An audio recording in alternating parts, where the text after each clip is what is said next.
Abra sua Bíblia comigo lá em Provérbios, capítulo 3, versículo 21. As crianças já desceram, já, né? Provérbios 3, versículo 21.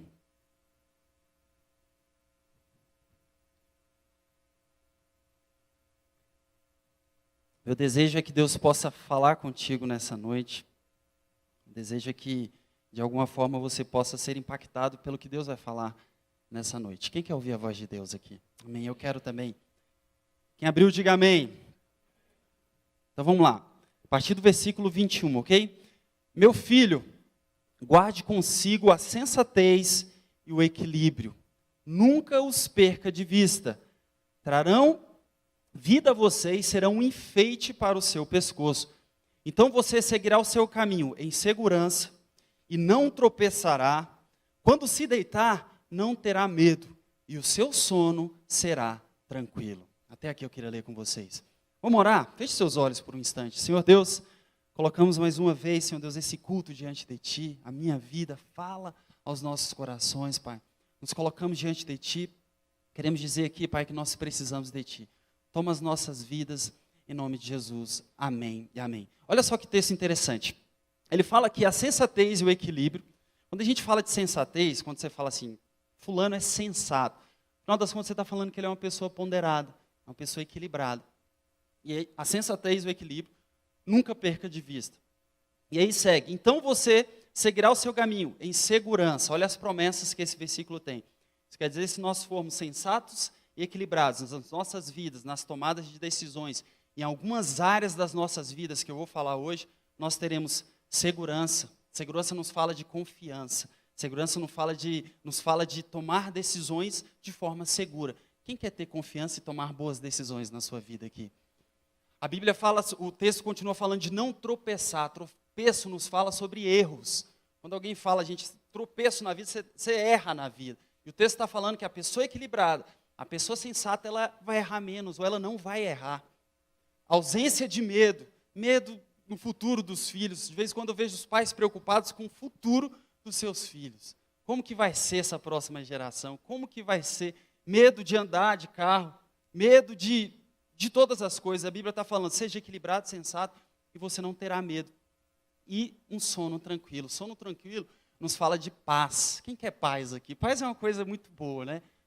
Tranquilidade. E o sono também, dormir bem, isso é importante. E todas essas promessas vêm, segundo esse provérbios que nós acabamos de ler, através da sensatez e do equilíbrio. Eu vou focar no equilíbrio. O tema dessa palavra é em busca do equilíbrio. Como que a gente consegue alcançar equilíbrio nas nossas vidas? Tem 3 formas, basicamente. A primeira delas é com a idade. Quem aqui se considera hoje uma pessoa mais equilibrada, mais sensata do que quando você era mais jovem? Levanta a mão.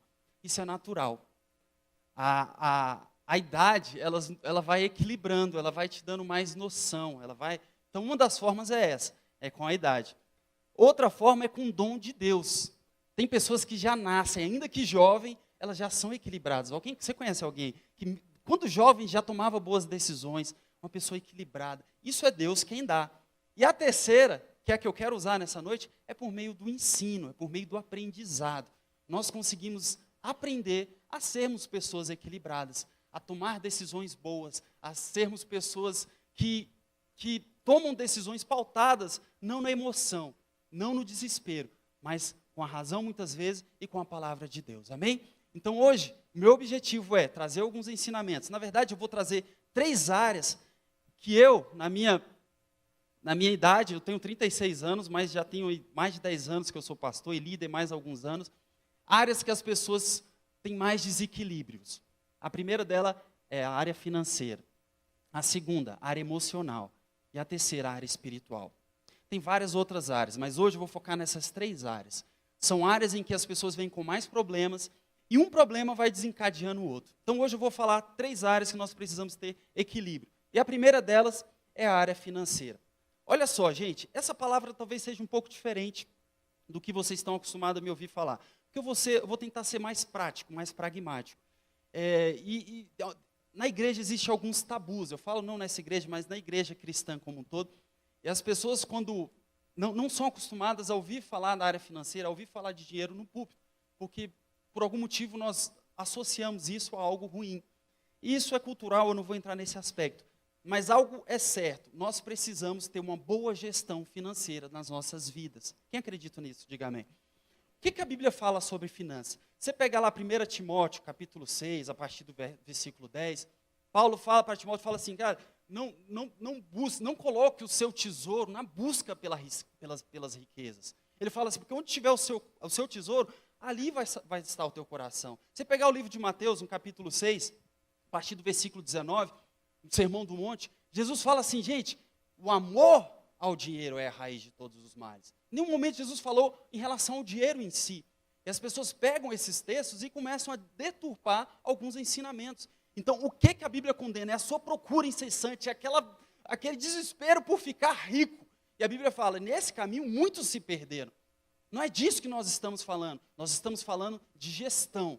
Nós estamos falando o seguinte, Deus fala, nesse próprio livro de Mateus, no capítulo 6 de Mateus, Deus fala bem assim, gente, não fique preocupado com o que vocês vão comer, não fique preocupado com o que vocês vão vestir, eu sou um Deus maravilhoso, eu visto os lírios do campo, eu dou provisão para os pardais, para os pássaros, eu vou dar para vocês também. Ou seja, o que Deus está falando, a provisão eu vou dar, mas a nossa responsabilidade é o que nós vamos fazer com essa provisão. Quando você pega José, quando ele se tornou lá governador do Egito, o que Deus fez com ele?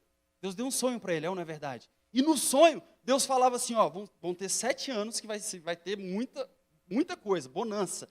Vai aparecer, a terra vai dar o seu fruto, e depois nós teremos 7 anos de escassez. E o próprio Deus deu estratégia para José. Quem lembra o que ele falou? Ele falou, durante os 7 anos, o que você vai fazer? Você vai guardar, você vai estocar, você vai fazer de forma inteligente. Para quê? Por que ele estocaria durante os 7 anos? Para nos 7 anos que viriam após, ele pudesse ter o seu sustento. Então, Deus deu uma estratégia para que José fizesse uma boa gestão.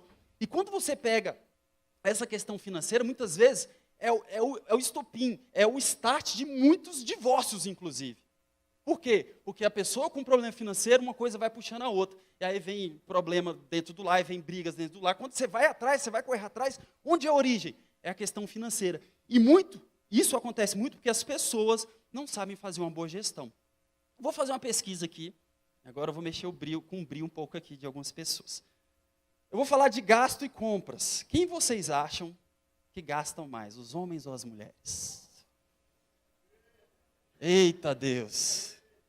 As mulheres foram rápidas em responder, os homens, pastor. E já deu um cutucão no marido. Fala, Deus. Quem acha que são os homens que, presta atenção, minha pergunta, que gastam mais? Levanta a mão, quem acha que é homem? Quem acha que é mulher? As mulheres ganharam.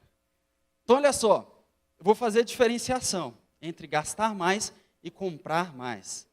O gastar mais está num valor nominal. A pessoa chega lá e ela gasta um montante. Nisso, os homens gastam mais. Uhul, as mulheres comemorando. Uhul, eu falei para você. Cutucando aí o Raimundo, eu falei. Por quê? Vocês vão concordar comigo. O homem é o seguinte, ele chega, ele fica 6 meses sem comprar um negócio. Mas quando ele compra, ele sabe o que ele quer, ele vai certinho, ele nem pesquisa o preço, ele chega e compra. Igual eu não sou de muito comprar não. Mas quando eu vou fazer uma compra, é uma compra cara. É uma guitarra, é uma chuteira. Minha esposa não, todo mês ela está lá. E aí eu faço a nova pergunta, quem vocês acham que compram mais? As mulheres. E aí, nenhum nem outro está certo, nenhum é melhor que o outro não, mas tem um problema aí. Os homens, eles vão e compram aquilo que eles precisam, pelo preço que tiver. As mulheres compram o que não precisam, porque está pela metade do preço. Olha isso aí, que sapato aqui, gente.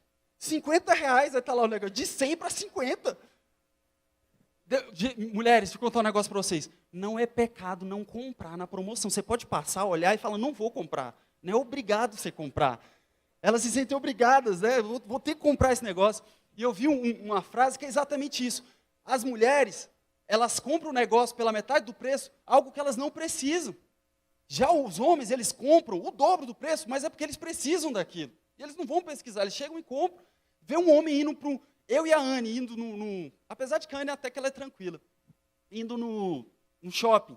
Eu sei o que eu vou comprar, eu sei a loja que eu vou comprar. As vendedoras devem amar vender para mim. Porque eu chego, eu vou, e sei o que eu quero isso, eu não fico descendo a loja toda, se eu vou comprar um sapato, eu já sei qual sapato. Eu compro e vou embora. Já as mulheres vão passando um monte de loja, e no final das contas, às vezes compra uma coisa só, mas no outro dia ela vai lá e compra de novo, e no outro dia estende o negócio. O que eu quero falar para vocês? No final das contas, por que eu estou trazendo essa diferença entre homens e mulheres? Você precisa, no seu casamento, você que é casado, identificar. Nós precisamos ter organização financeira. Quem é mais organizado? Talvez na sua casa seja o inverso do que eu falei. Você precisa identificar isso e dar essa tarefa para essa pessoa. Se a mulher é mais organizada financeiramente, deixa ela fazer as coisas. Nós vemos numa cultura bem machista em que o homem tem que fazer tudo, o homem tem que pagar a conta, mas às vezes ele não nasceu para aquilo. Ele vai deixar as contas atrasarem e continua seguindo desse jeito. E aí o negócio vira uma bola de neve e quando você vê, está todo mundo endividado, o trem acabou. Por quê? Por conta de um orgulho. Numa empresa, você que é empresário, você vai identificar determinado empregado, vai falar, cara, esse rapaz ele é bom nessa tarefa. Você não vai colocar ele em outra tarefa, porque ele é bom naquilo. Muitas vezes no casamento a gente fica fazendo isso. Não, porque eu sou homem, eu tenho que pagar as contas, eu tenho que fazer aquilo. Eu tenho um colega que tem uma vida financeira muito estável. E certo dia eu falei para ele, cara, quanto você ganha? Ele falou, não sei, velho. Meu salário vai direto para a conta da minha esposa. E ela que toca o negócio. Está dando certo? Ele falou, está dando certo. Está feliz. Talvez na sua vida seja o contrário também, seja um homem, não tem problema. O que eu estou falando é, casamento, vocês são uma equipe, amém? Eu falo que casamento não é jogo de tênis. O jogo de tênis, o objetivo é você fazer a bola cair no chão do outro lado. Casamento está mais para o frescobol. E você tem que fazer com que o outro pegue a bolinha. Ganha o tempo que vocês mantiverem a bolinha no alto. Vocês estão entendendo o que eu estou falando? Organização financeira. A gente fala de planejamento. Planejamento tem a ver com você guardar. Olha para cá. Eu até falei no meu podcast sobre isso. Minha geração, a geração antes da minha, a maioria de nós aqui, nós vivemos num contexto histórico do Brasil em que foi prejudicial para nós. Por quê? Porque nós não fomos ensinados a guardar dinheiro. E por que nós não fomos ensinados? A culpa não é dos seus pais, a culpa não é dos meus pais, é por conta do nosso contexto. Eu nasci em 1983. Fiz uma pesquisa rapidinha. Em 1983, a inflação no Brasil era de 163% ao ano. 163% ao ano. E quem sabe do que eu estou falando, quem viveu nessa década de 80 e 90, sabe que isso foi nada. Isso não foi nada. Se você pegar os anos seguintes, só foi aumentando. Em 1989, a inflação foi de 1.900%. A gente viveu o que a Venezuela vive por agora. Por que eu estou falando isso? Imagine você, no ano 1983, foi o ano que eu nasci, por que minha mãe ia me ensinar a guardar dinheiro, eu quando criança? Por que ela faria isso? Seria inteligente fazer isso? Filho, guarda aqui R$100, não lembro qual era a moeda na época. Esses R$100, na inflação de 83, no final do ano, ele ia valer metade, ele ia valer R$50. Então a ordem, o mais inteligente a se fazer, era fazer o quê? Gastar, comprar. Por que as pessoas iam para o shopping, iam para o mercado e enchiam um carrinho de coisa? Sabe por quê? Porque uma semana depois, um mês depois, o preço estava lá em cima, nas alturas. Então, era mais inteligente se guardar dinheiro. Já nos Estados Unidos, em 1983, a inflação era 3%. Ou seja, os Estados Unidos vivia o que nós vivemos hoje, eles já viviam há 35 anos atrás. Então, lá, eles foram ensinados. Lá, a minha geração são os ricos de hoje em dia. Por quê? Porque se ensinou a guardar o dinheiro, e ele guardava dinheiro, e aquele dinheiro tinha poder de compra um ano depois. Vocês estão entendendo o que eu estou falando? Nós crescemos, a maioria de nós aqui cresceu nesse ambiente. Não era inteligente guardar dinheiro. O inteligente, tinha relatos de pessoas que estavam fazendo compra aqui de carne dentro do supermercado. E ali voltava, quando voltava o quê? Reajuste, o preço tinha sido reajustado. Aumentou, já era outro preço. Por isso que o povo gastava, comprava, fazia o que tinha para... Por quê? Esse é o contexto. Hoje é totalmente contrário.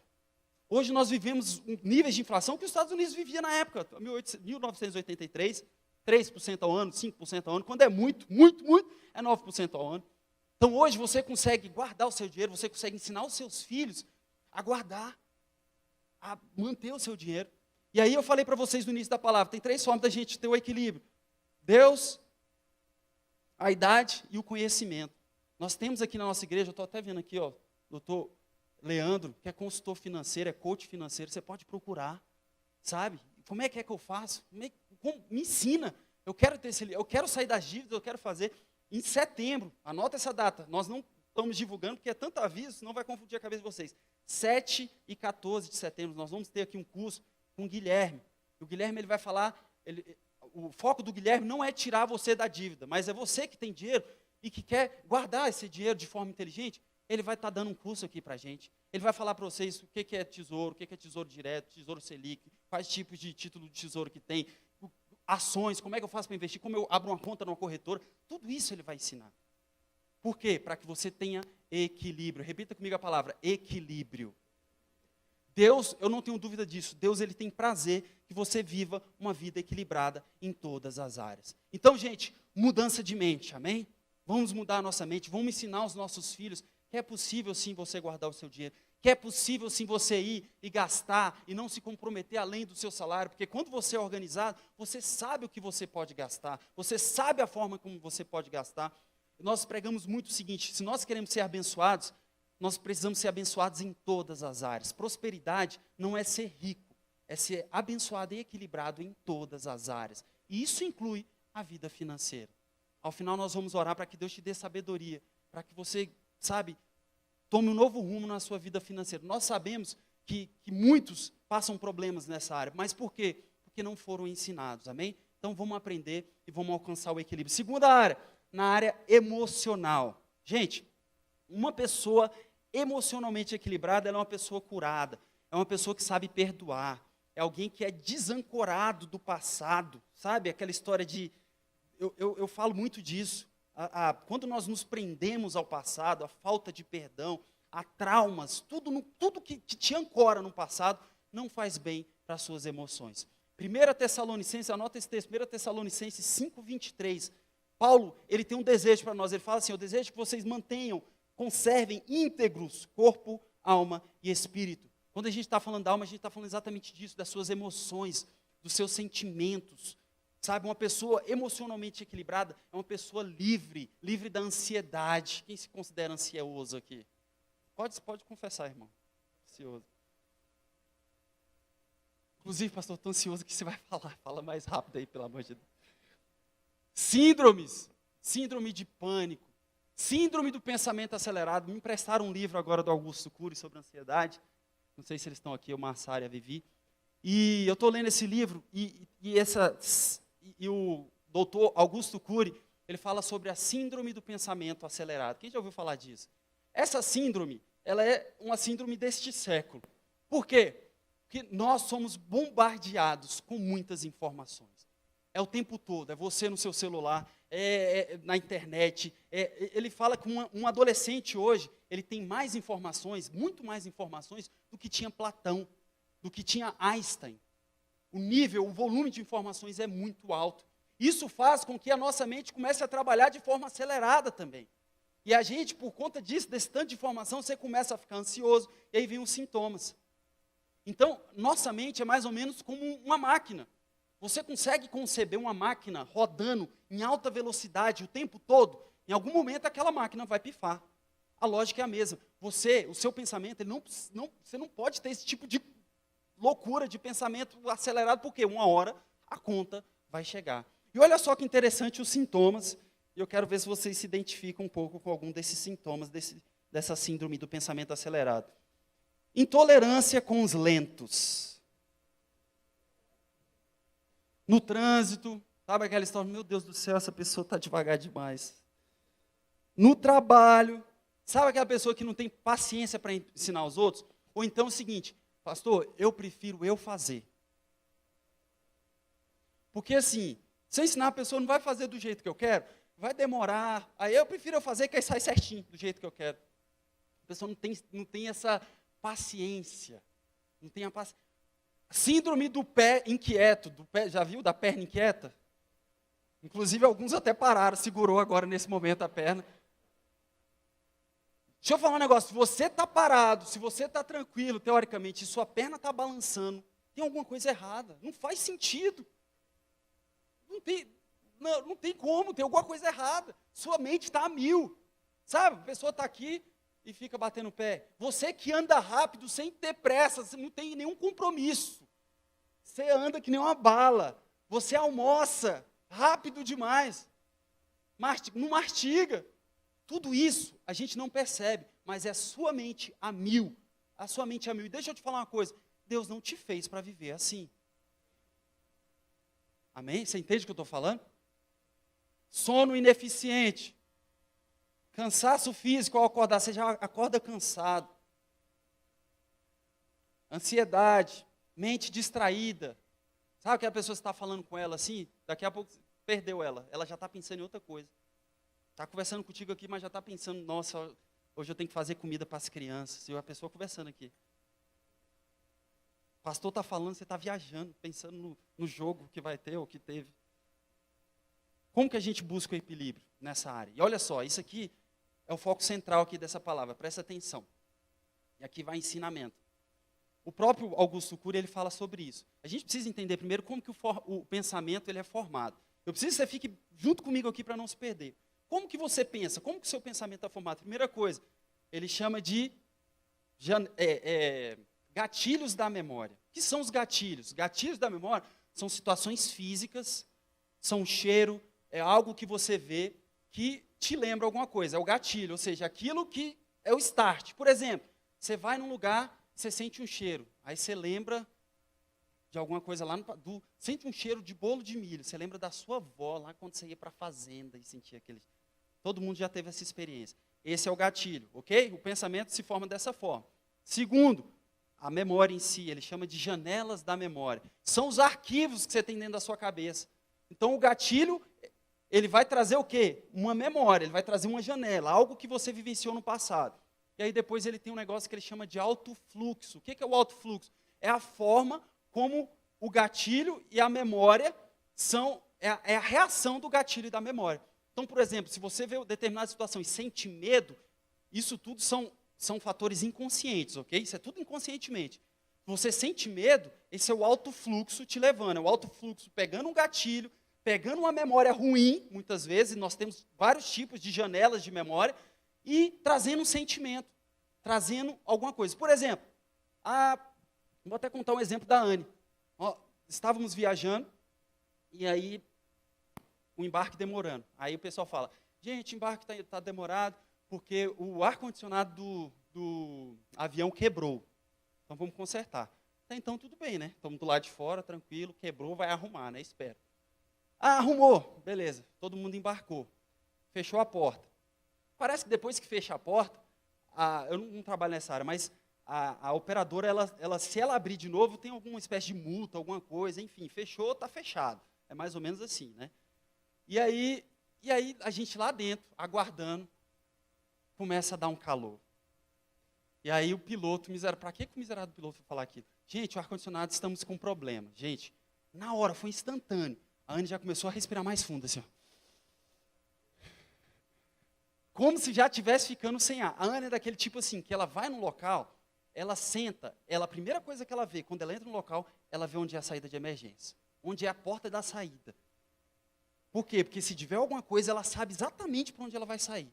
Ela não fica em lugar que não dê para ela sair rápido. É sempre assim. Eu sinto qualquer trem, eu vou chegando, vou sentando, nem vejo se tem... Enfim. E aí ela começou a respirar fundo. Sabe aquele negócio? E eu aqui na minha, né? Porque eu já conheço, eu sei que ela tem esses pavores, né? E aí realmente foi ficando quente. Mas eu sou uma pessoa tranquila, assim. Estou respirando, estou tranquilo, né? Tá tudo bom. Mas ela não. Aí o que eu estou falando, isso tudo inconscientemente, ela já começou a se sentir sem ar. Tinha ar para todo mundo, estava tudo tranquilo. E aí entra o quê? O que o Augusto Cury fala? Ele fala sobre o eu. Essa é a parte consciente, essa é a parte racional, ok? Guarda esse eu aqui. A Anne, isso depois ela contou para mim, ela falou, Alex, minha vontade, eu até me imaginei fazendo isso, era subir na cadeira e falar, abre a porta! Piloto! Essa era a vontade dela, ela me confessando depois. A vontade dela era sair correndo, era desespero. Eu quero sair daqui, esse negócio vai acabar o oxigênio, vai todo mundo morrer aqui. O que ela fez? Essa é a realidade foi outra. Ela sentou, estava sentada já, e ela começou a prestar atenção na respiração dela. E começar a focar no que estava de fato acontecendo. Então veja, tudo isso que eu falei para vocês foi algo inconsciente. Quando você sente medo, quando você sente pavor, você não tem controle sobre essas coisas em tese, porque é algo inconsciente. Mas quando você sabe que existe algo consciente, algo racional, que é o eu, você consegue controlar essas coisas. Então é mais ou menos assim, o sono, quando você está sonhando, o seu eu ele fica apagado. Por isso que você sonha coisa que não tem nada a ver com nada. Isso tudo é o alto fluxo que eu falei para vocês. É tudo inconsciente. Você sonha, você está consciente sonhando? Você não está. Agora, você aqui, na realidade, que você tem alguém que pode te ajudar. O que ela fez foi isso. Então, como alcançar o equilíbrio? É fazer com que a sua parte racional, isso tudo é ciência, que o seu eu, ele tome conta das suas emoções inconscientes. E aí existem algumas técnicas que não dá para eu falar aqui. Uma delas é essa, é de concentrar, é de você respirar, é de você meditar. Então, você que é claustrofóbico, faça isso. Pare, respire, sinta onde você está, tenha noção de onde você está, e aí você toma o controle. Deus não te fez para ser incontrolável, amém? Deus não te fez para o seu inconsciente mandar em você. Você tem o Espírito Santo dele, e você pode sim tomar controle de tudo, do seu corpo, da sua alma, do seu espírito. É assim que funciona, e é assim uma pessoa emocionalmente equilibrada. Veja, eu estou falando de eu sei que isso na teoria é lindo.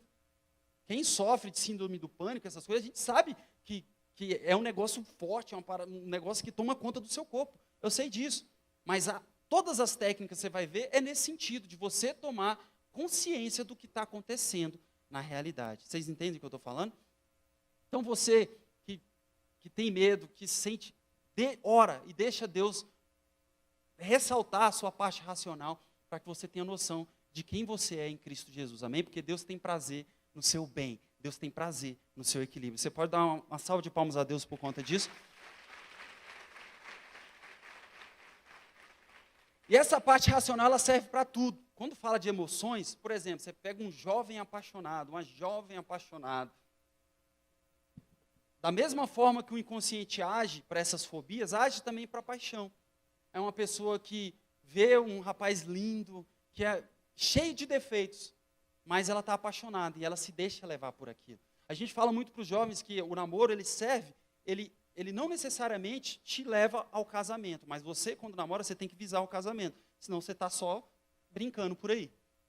E o namoro, se é que existe o namoro existe por alguma função, é para você testar, é para você verificar, é para você ver se você quer passar o resto da tua vida com aquela pessoa. Às vezes o povo fica com medo de terminar namoro. Fica com medo de... E quando chega para mim e conta as coisas, eu como pastor de jovens, os pais aí podem ficar tranquilos, eu falo na hora. Eu falo assim, fulano é isso, fulano é aquilo, fulano dá os perdidos, final de semana você liga, não encontra. Faz aquilo. Eu falo, querida, a fila anda. Né? Não sei se é a doutrina certa aqui da igreja, não. Eu falo, mas é verdade. Você está casada com ele? Você casou? Não, casei não, estamos pensando em casar. Então para de pensar. Toma uma decisão. Porque depois que você casou, aí o trem muda de figura. Aí o problema é do pastor Paulinho, não é mais meu. Estou fazendo minha parte, viu, Paulinho? Gente, é ou não é verdade? Isso é incoerente, não é? Mas aí o que você precisa falar? Ei, menina, acorda. Fulano é bonitinho. Tupetezinho, já tem carro, não sei o quê, bacana, lindo. Mas isso não é tudo na vida. Presta atenção, olha como ele te trata, olha como ele trata a mãe dele. Pega o seu eu e toma conta da situação, porque depois não vem falar lá na frente que Deus não foi bom com você, que a vida não foi boa contigo. Você tomou a decisão de casar com o traste que você casou, ou que você vai casar, no meu exemplo que eu estou falando. É isso, a verdade é essa. Mas a gente vai deixando a vida levar a gente vai deixando as emoções levar a gente. Sabe? Deus não te fez para ser levado pela correnteza. Aquela música que fala, deixa a vida me levar, isso é do demônio. Amém? Deus te deu o Espírito Santo. Deus nos deu espírito de sabedoria, diga amém. Deus te deu sabedoria para guiar a sua vida em todas as áreas. Diga amém se você crê. Amém? Então sejamos essas pessoas conscientes, racionais. Tome conta das suas emoções. Não deixe todas essas síndromes, esses trem tudo aí, te levar para o buraco, te levar para o hospital, te levar para o cemitério. Sabe? Tome conta da sua vida. E a notícia boa é que nós temos Deus para nos guiar nesse processo. Amém? Veja, em nenhum momento eu falei que algumas dessas síndromes, a própria depressão, ansiedade, isso é bobagem. Não, isso é sério e nós entendemos isso como um assunto sério.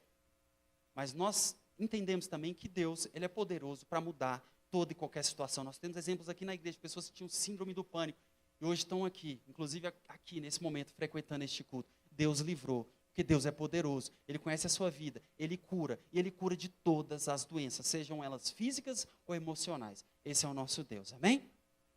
E a terceira e última área que eu queria falar para vocês é a área espiritual. Uma pessoa equilibrada espiritualmente, ela não espiritualiza demais as coisas. Mas, por outro lado também, ela não deixa de espiritualizar aquilo que deve ser espiritualizado. É o equilíbrio. E eu vejo muitos crentes, pessoas que eu julgo pessoas equilibradas, espiritualizando demais as coisas. Tem coisa que é material, tem coisa que é atitude, tem coisa que é física, tem coisa que é material. E Deus espera que você trate as coisas materiais da forma material. O que é espírito é do espírito. As coisas espirituais se discernem espiritualmente. Vocês estão entendendo? O que for da sua alçada, você tem que fazer, você não tem que espiritualizar demais. Vou dar um exemplo na minha vida. Eu lembro que num dos vestibulares que eu fiz, eu já contei essa história aqui, fiz o vestibular, fiz uma prova linda, na época do vestibular da UNB, tinha certeza que ia passar. E aí eu lembro que no final da prova, eram 2 dias de prova, se eu não me engano, 2 ou 3, acho que eram 2 dias.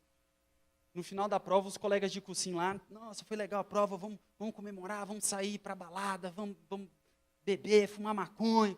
E eu já era essa pessoa aqui, crente, né? Essa pessoa equilibrada. Aí eu falei assim, não, vou para a igreja. E acabava no domingo a prova, eu vim para a igreja. E o meu sentimento naquela hora, olha a espiritualização. Eu falei, glória a Deus. Passei, porque assim, eu estou indo para a casa do Senhor, aleluias, né? Eles estão indo lá para a balada, fazer não sei o quê. Vim para a igreja, adorei o Senhor, sabe aquele negócio, sou o Senhor. E um deles lá era do curso que eu queria, na época de administração. Glória a Deus, já é minha vaga, ó. Vim para a igreja e tal, saiu o resultado, miserável passou, eu não. E aí aquilo ali ficou muito claro para mim. Por que ele passou e eu não? Por quê? Porque ele estava mais preparado que eu. E não tem como espiritualizar determinadas coisas. Se você quer passar numa prova de concurso ou no vestibular, opção A, ora, só ora. Opção B, só estuda. Qual que você tomaria das duas? Se fosse só orar e só estudar. Se você falar só orar, você está espiritualizando demais as coisas. E veja, aqui em nenhum momento eu estou colocando em xeque o poder de Deus. Não estou colocando isso.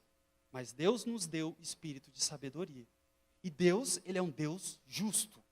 Não faz sentido uma pessoa ficar orando, por mais crente que ela vai ser uma bênção.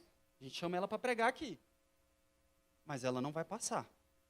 Pode até passar, vai ser, enfim, não sei o que vai ser. Mas o certo é não passar. Por quê? Porque nós temos um Deus justo. Então é nesse aspecto que eu estou falando. Eu vejo pessoas espiritualizando demais. E aquele negócio, quando na verdade o que ela tem que fazer é agir, é levantar. É aquela história de Moisés querendo passar o mar e falar para o Senhor, Senhor, e agora? E Deus fala para ele. Esse é um texto lindo, eu gosto demais desse texto. Toda vez que eu prego eu lembro dele. E Deus fala assim, por que clamas a mim? Por que falas comigo? Pega esse teu cajado, levanta ele, e o mar vai se abrir. E o mar se abriu, e eles passaram, e eles caminharam em terra seca.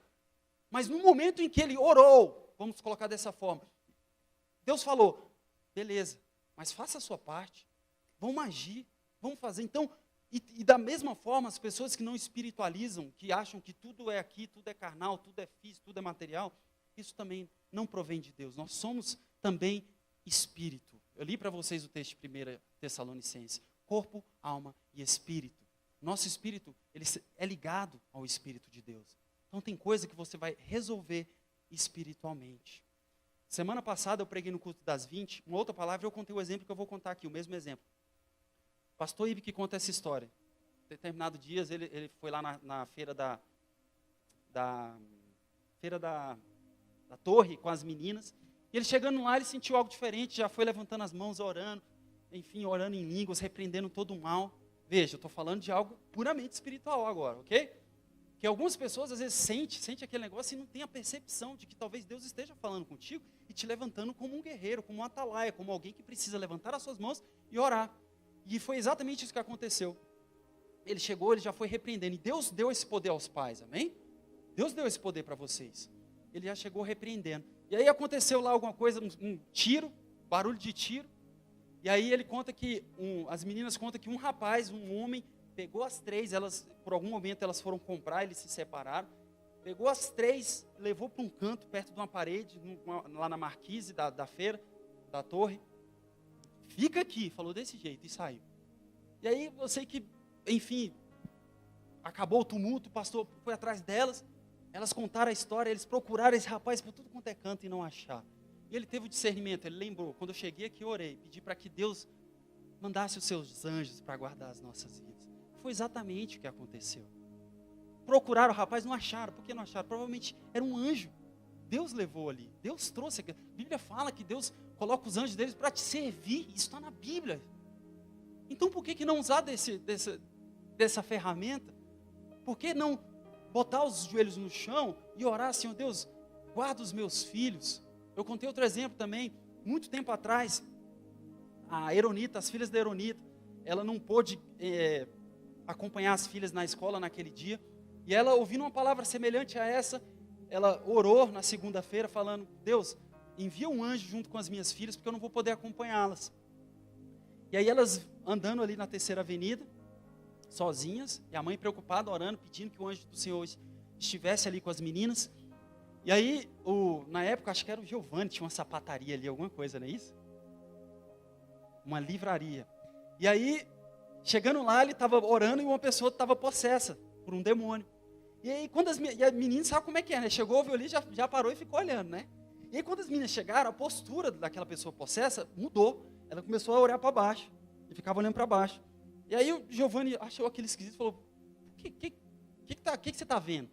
Aí ele falou assim, tem um anjo grandão ali com as meninas. O que é isso? Isso é espiritual. Isso é espiritual, amém? Então a oração dela fez efeito, deu um start no mundo espiritual. Quando a Bíblia fala, 2 ou 3 estiverem reunidos no meu nome, o que ligassem na terra seria ligado no céu, isso é espiritual. Então nós aqui, nós temos o poder de ligar coisas na terra. E isso ser uma realidade, espiritualmente falando. Você, durante a semana, você quando começar a sua semana, você pode sim falar, Senhor Deus, toma conta dos meus filhos, toma conta da minha vida, toma conta da minha empresa, sabe, coloca os seus anjos ao nosso redor, e Deus ele vai fazer, porque a palavra dele diz que ele faria. Um equilíbrio espiritual é para aquelas pessoas também que ficam atrás de coisas místicas, pulando de igreja em igreja, de religião em religião. A Bíblia fala que Jesus ele é o caminho. Qual é o equilíbrio? Onde está o equilíbrio? Está na figura de Jesus Cristo. Olhar para Ele, entregar a sua vida para Ele. E as outras coisas, elas vão sendo acrescentadas, elas vão se arrumando. Deus quer, eu não tenho dúvida disso, que tenhamos equilíbrio nessas 3 áreas. Na sua vida financeira, na sua vida emocional e na sua vida espiritual. A mais importante delas, a sua vida espiritual. Sabe por quê? Porque quando você é equilibrado espiritualmente, o Espírito Santo de Deus, ele te traz equilíbrios nas outras áreas da sua vida. Ele vai falar, ele vai te ensinar a ser um pai melhor, ele vai te ensinar a ser um poupador, um gastador melhor, da forma como você pensar, e ele vai tratar as suas emoções. Amém? Quem quer ser essa pessoa equilibrada aqui? Fique de pé no seu lugar, eu quero orar contigo.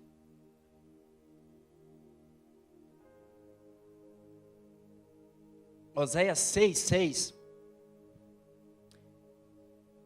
O texto fala bem assim, misericórdia quero e não sacrifício, conhecimento de Deus mais do que holocaustos. O que o profeta estava falando é o seguinte, vocês são muito religiosos. Todo e qualquer monte, você olha em Israel, tem fumaça acontecendo, vocês estão queimando, vocês estão oferecendo sacrifício, vocês estão fazendo holocausto, que é a queima do animal por completo. ok. E ele falou, não quero mais isso. Eu quero que vocês me conheçam. O que ele está falando? Eu não quero religião. Eu quero que vocês tenham intimidade comigo. Amém? É isso que Deus procura nas nossas vidas. Tenha intimidade com Ele. Busque a presença de Deus. Tenha o seu tempo de oração. E você vai se tornar uma pessoa espiritualmente equilibrada. Amém? Coloca a mão no seu coração. Você que... Só aqueles que acham realmente que podem ser mais equilibrados em qualquer área da sua vida. Seja você como pai, seja você como mãe, no seu trabalho. Se você acha que de alguma forma você precisa ser um pouco mais equilibrado em alguma dessas áreas, eu quero orar contigo agora. Senhor Deus, eu coloco o teu povo diante de ti, Pai. Sabemos que o Senhor é um Deus do equilíbrio, Pai. Um Deus que traz sensatez ao coração do homem, Pai. Nós queremos ser essas pessoas, Pai. Faz no Senhor Deus uma igreja equilibrada, Pai. Pessoas equilibradas na área emocional, na área financeira, na área espiritual, em todas as áreas, Senhor Deus. Eu coloco a vida dos pais aqui, Pai. Dá sensatez e equilíbrio na criação dos filhos, Pai. Dá-nos sabedoria, Pai, para tomar boas decisões, para viver em segurança, Pai, para não haver tropeço nas nossas vidas, Pai. Que tenhamos um bom sono, Pai, que tenhamos paz nas nossas vidas, como Tua palavra diz, Pai. Eu coloco a Tua casa diante de Ti, eu coloco essa igreja diante de Ti, eu coloco a vida das pessoas que aqui estão, em nome de Jesus Cristo. Amém, amém, amém. Dê uma salva de palmas ao Senhor Jesus. Glória a Deus.